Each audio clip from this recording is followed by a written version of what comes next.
You feel it first as a tingling sensation across your scalp, just a slight irritation where the golden circlet rests against your forehead.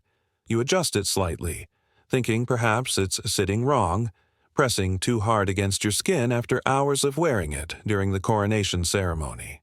The weight of it feels heavier than it should, though everyone tells you it's one of the lightest crowns in all of Europe, specially crafted for a young queen's delicate frame.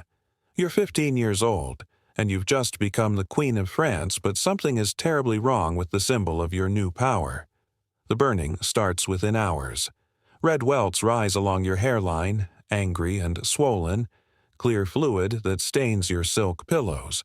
Your ladies-in-waiting gasp when they remove the crown that evening, backing away from the sight of your disfigured forehead as if you carry plague. The court physicians are summoned immediately, their faces grave as they examine the mysterious wounds.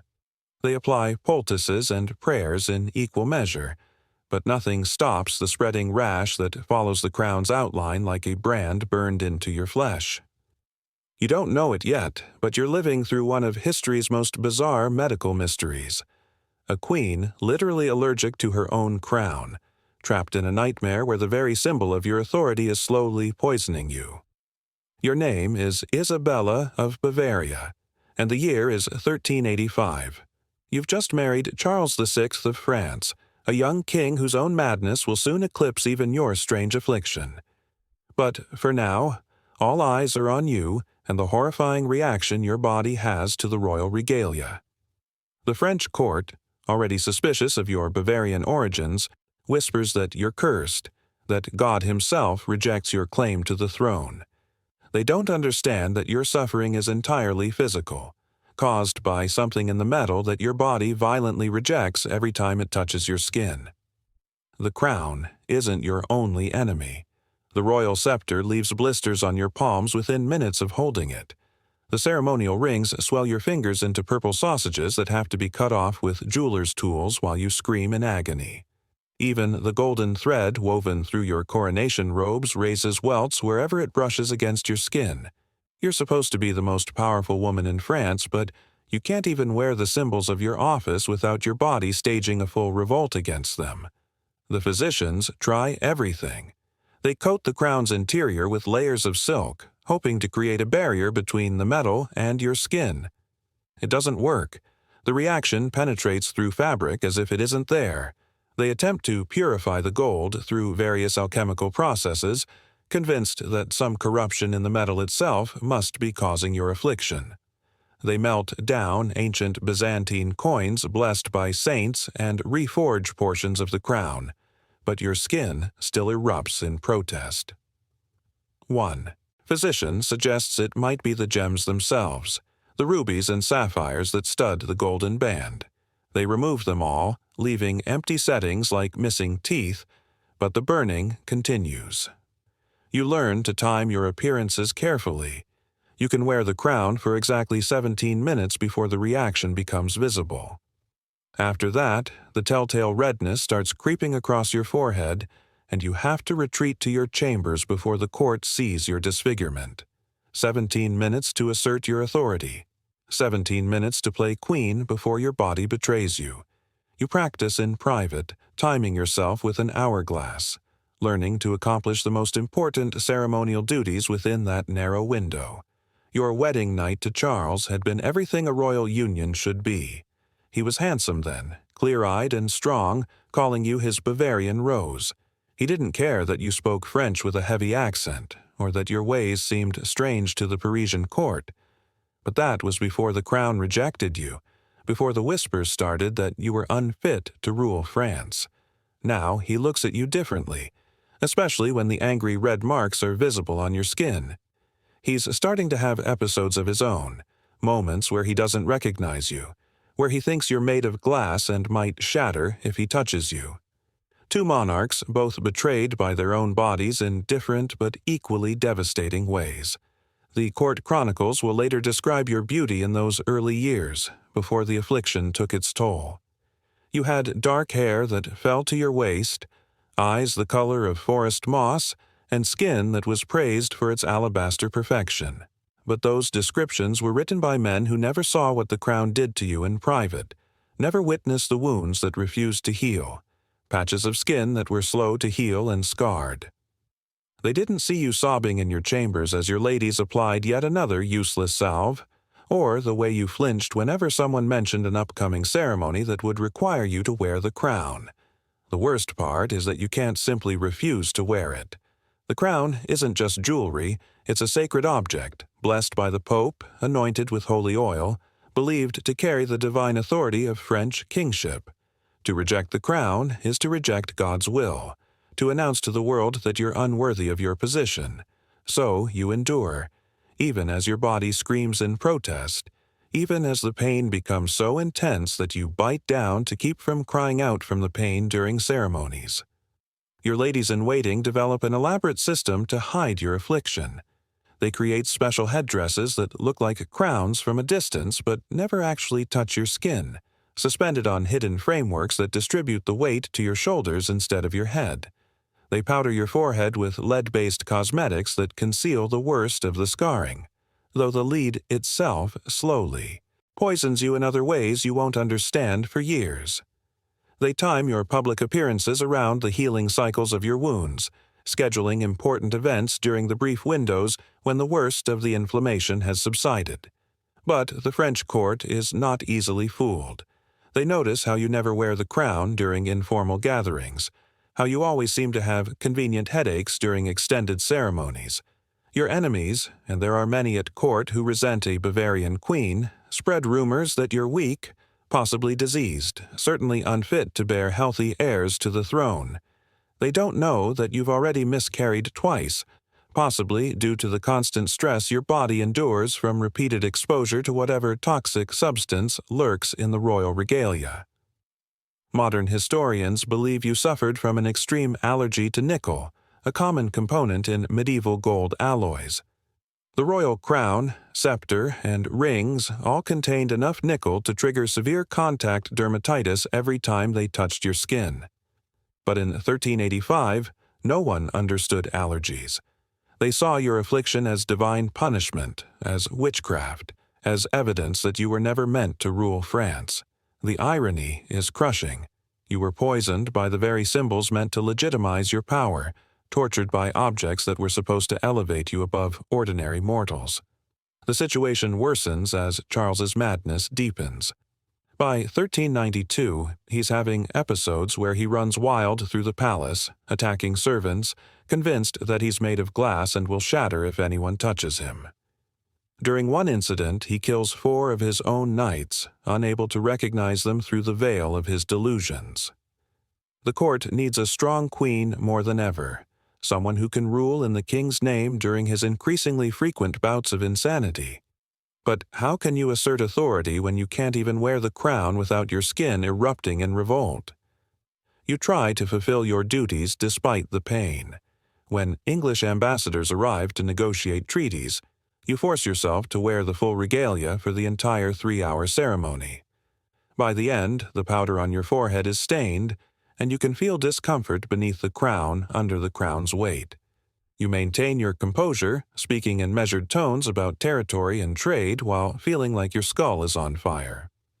The English delegation later reports that the Queen of France seemed distracted and unwell, possibly simple-minded. They have no idea that you were displaying a level of endurance that would break most soldiers. Your children begin to notice something is wrong. Your eldest son, the Dauphin Louis, asks why you never wear your crown when you read to him, why the beautiful golden circlet always sits on a cushion beside you instead of on your head where it belongs.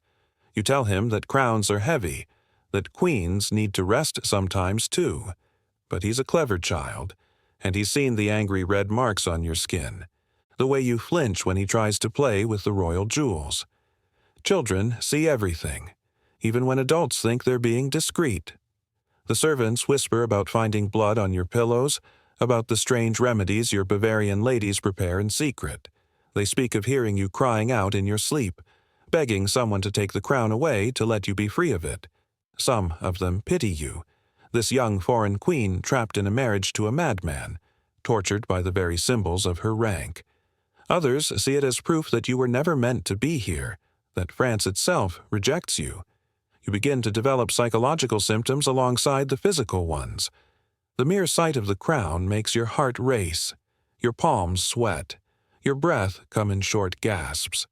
You have nightmares where the crown grows spikes that burrow into your skull, where the gold melts and flows into your eyes and mouth, suffocating you. You wake up clawing at your head, trying to remove a crown that isn't there, leaving bloody scratches across your scalp that mirror the wounds the real crown creates. The royal physicians, desperate for solutions, consult with Jewish doctors in secret, despite the Church's prohibition against it. These Jewish physicians have knowledge from Arabic medical texts, understanding of conditions that Christian medicine hasn't yet discovered. One of them, an elderly man named Samuel who risks his life just by entering the palace, examines your wounds and declares that your body is at war with itself, that something in the metal triggers a battlefield under your skin. He's describing an allergic reaction centuries before medical science will have a word for it. He recommends avoiding the crown entirely, but you both know that's impossible. A queen who refuses to wear her crown is no queen at all. Your relationship with Charles deteriorates as his madness worsens, and your affliction becomes harder to hide. During his lucid periods, he accuses you of being weak, of failing in your duties as queen. He doesn't understand why you can't simply endure the crown like queens before you have done. During his mad periods, he sometimes doesn't recognize you at all, calling you an impostor, screaming that the real queen would be wearing her crown. The irony cuts deep. Even your mad husband knows that a queen should wear her crown, but your body won't let you be the queen France needs. You develop coping mechanisms that would seem bizarre to anyone who didn't understand your condition.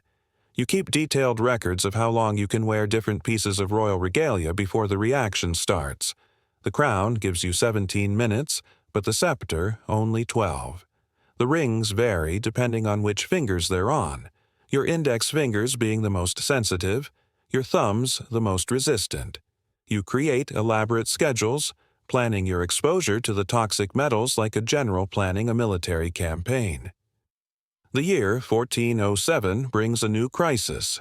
Charles's brother, Louis of Orléans, is assassinated in the streets of Paris, plunging France into civil war. The Burgundians and the Armagnacs tear the country apart, each faction claiming to represent the true interests of the Mad King.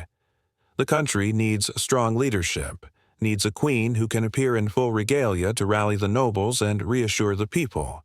But you can barely manage 5 minutes in the crown now. Your sensitivity has worsened over the years of repeated exposure, and even the briefest contact leaves wounds that take weeks to heal.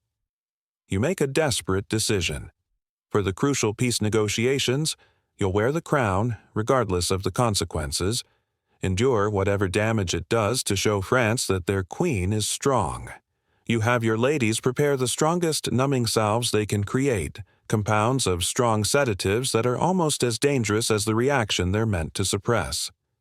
You drink wine mixed with herbal mixtures until the world becomes soft around the edges, until the pain becomes distant and manageable. The ceremony lasts 4 hours. 4 hours of the crown burning into your skull while you smile and speak of peace and reconciliation. 4 hours of feeling your skin bubble and split while you maintain perfect royal composure.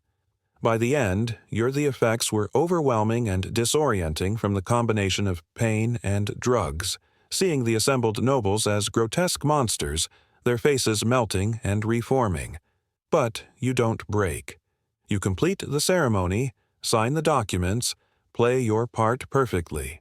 When they finally remove the crown in private, parts of your scalp are damaged, leaving deep scarring.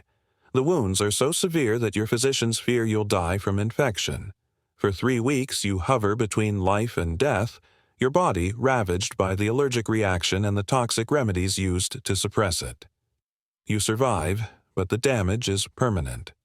Large patches of your hair never grow back, and the scars form raised ridges across your forehead that no amount of powder can fully hide.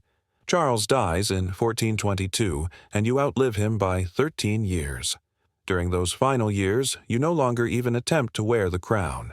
Your son, now Charles VII, rules in his own right, and you retreat to a comfortable exile, finally free from the torture device that was supposed to be your symbol of power. You spend your last years in Bavaria, returning to the homeland you left as a young bride, where no one expects you to wear anything that burns your skin. But the damage is already done. Decades of exposure to the toxic metal, combined with the lead-based cosmetics used to hide your condition and the various poisonous remedies attempted by physicians, have destroyed your health. You suffer from chronic headaches, tremors, and periods of confusion that might be heavy metal poisoning or might simply be the psychological toll of decades of torture. You die in 1435, aged 64, which is actually remarkable, given everything your body endured. The official chronicles of your death make no mention of your affliction. History records you as Isabella of Bavaria, Queen of France, Mother of Kings, a woman who held the realm together during her husband's madness. They don't mention the blood on your pillows, the 17-minute windows, the pieces of scalp that came away with the crown. Your suffering has been edited out of the official story, deemed too disturbing, too strange, too inconvenient for the grand narrative of French royalty. Modern doctors who've studied the historical accounts believe you suffered from one of the most severe cases of contact dermatitis ever recorded. The nickel content in medieval gold alloys could be as high as 20%, far higher than modern jewelry. Every time you wore the crown, you were essentially pressing a toxic irritant directly against your skin for extended periods. The repeated exposure would have sensitized your immune system progressively, making each reaction worse than the last, creating a vicious cycle of inflammation and scarring. What makes your story particularly tragic is how preventable your suffering was. If anyone had understood that simply replacing the crown with pure gold or silver would have solved the problem, decades of agony could have been avoided. But medieval medicine had no concept of allergies, no understanding that the body could reject specific substances while tolerating others. They saw your affliction through the lens of religion and superstition, as divine judgment rather than a medical condition with a simple solution. Your story raises uncomfortable questions about how many other queens and noblewomen suffered similar afflictions in silence. How many royal women throughout history endured mysterious rashes, unexplained swellings, chronic pain from jewelry and crowns they were required to wear? How many were dismissed as weak or hysterical when they complained about discomfort from their regalia? Your documented case is likely just the tip of an iceberg of suffering that went unrecorded because women's medical complaints were so often ignored or misunderstood. The crown that tortured you still exists, housed in a French museum, though it's been modified and restored so many times that little of the original remains. Tourists admire its beauty, the intricate goldwork, the spaces where gems once glittered. They don't know that this beautiful object was an instrument of torture for a young queen who had no choice but to wear it. They don't see the blood it drew, the skin it burned, the life it slowly destroyed through repeated exposure to an allergen that no one knew existed. Your ladies-in-waiting took the secret of your affliction to their graves, loyal to the end. But one of them, a Bavarian woman named Margaret, who served you for 30 years, left a private diary that was discovered centuries later. In it, she describes your suffering in heartbreaking detail. The way you would steel yourself before each ceremony, taking deep breaths like a warrior preparing for battle. The way you would bite down to suppress screams of pain when the crown was placed on your head. The way you would collapse afterward, shaking and sobbing, begging God to either cure you or let you die. Margaret writes about one particular incident that haunts the historical record. During your son's wedding ceremony, you were required to wear not just the crown, but a full set of matching regalia, including a golden mesh veil that covered your entire face and neck. Within minutes, your entire head was on fire, the reaction spreading everywhere the metal touched, but you stood there for 2 hours, watching your son take his vows through eyes swollen nearly shut, Breathing became difficult as your throat swelled with inflammation. When they finally removed the veil, your face was so disfigured that your own grandson didn't recognize you and ran away screaming. The French court developed an entire protocol around your affliction without ever officially acknowledging it. They scheduled ceremonies for mourning when you were strongest, kept them as brief as possible, and always had a lady-in-waiting standing ready with a silk cushion to receive the crown the moment protocol allowed its removal. They created elaborate distractions, musicians and dancers and theatrical performances, anything to draw attention away from their queen's obvious distress. It was an open secret that everyone participated in hiding. Your story intersects with one of the most tumultuous periods in French history. While you were fighting your private battle against the crown, France was tearing itself apart in civil war, being invaded by England, watching its monarchy crumble into madness and chaos. You were supposed to be a stabilizing force, a queen who could rule when the king couldn't. Instead, you were trapped in your own body's rebellion, unable to even wear the symbols of authority needed to command respect. The personal and political tragedies intertwined, each making the other worse. Some historians argue that your inability to wear the crown for extended periods actually contributed to France's political instability during this era. Royal ceremonies weren't just symbolic. They were displays of power meant to cow rivals and reassure allies. Every time you had to cut a ceremony short, every time you appeared without your full regalia, it sent a message of weakness that your enemies exploited. The Burgundians, in particular, used your affliction as evidence that God had withdrawn his blessing from the Valois dynasty. But you fought back in whatever ways you could. Unable to assert authority through traditional royal display, you became a master of behind-the-scenes politics. You built networks of loyalty through personal relationships rather than ceremonial grandeur. You wrote letters, thousands of them, maintaining correspondence with nobles across Europe, wielding your pen when you couldn't wield your scepter. You proved that power doesn't always require a crown, even if the absence of one made everything infinitely harder. The tragedy of your story extends beyond your personal suffering. You had 12 children, and you lost several, possibly due to similar afflictions that you suffered from. Your daughter Michelle showed similar reactions to certain metals, though never as severe as yours.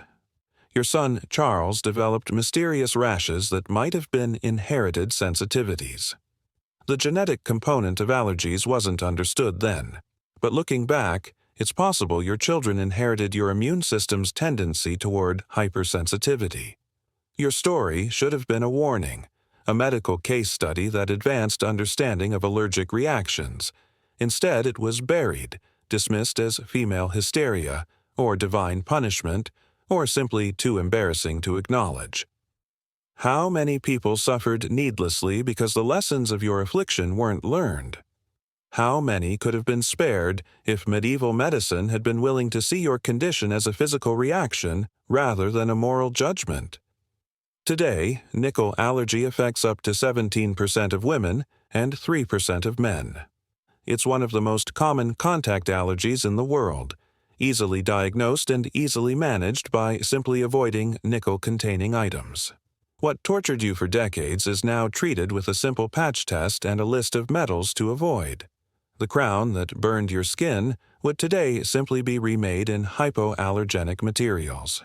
Your decades of agony reduced to a minor inconvenience, solved by modern metallurgy and basic medical knowledge.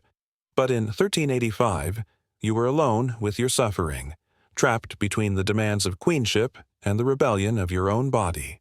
You lived in a world that had no words for what was happening to you, no framework for understanding why the symbol of God's blessing burned like the fires of hell against your skin. You endured torture that was both public and private, visible and hidden, physical and psychological. You were a queen allergic to her crown, a woman whose own body rejected the role history demanded she play. Your tomb in Bavaria bears no mention of your affliction. The effigy carved in stone shows you wearing a crown, the same crown that tortured you for decades, rendered in cold marble that could never trigger the reactions that defined your life. In death, You finally wear without pain what life made impossible to bear.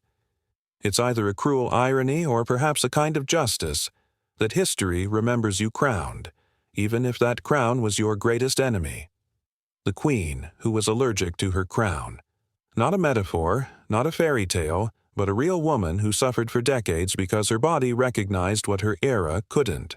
That sometimes the things meant to elevate us are actually poisoning us. That power can be toxic in ways both literal and figurative. That the symbols of authority can become instruments of torture for those forced to bear them. Your story deserves to be remembered not as a curiosity, but as a testament to endurance, to the countless women throughout history who suffered in silence while performing roles that were literally killing them.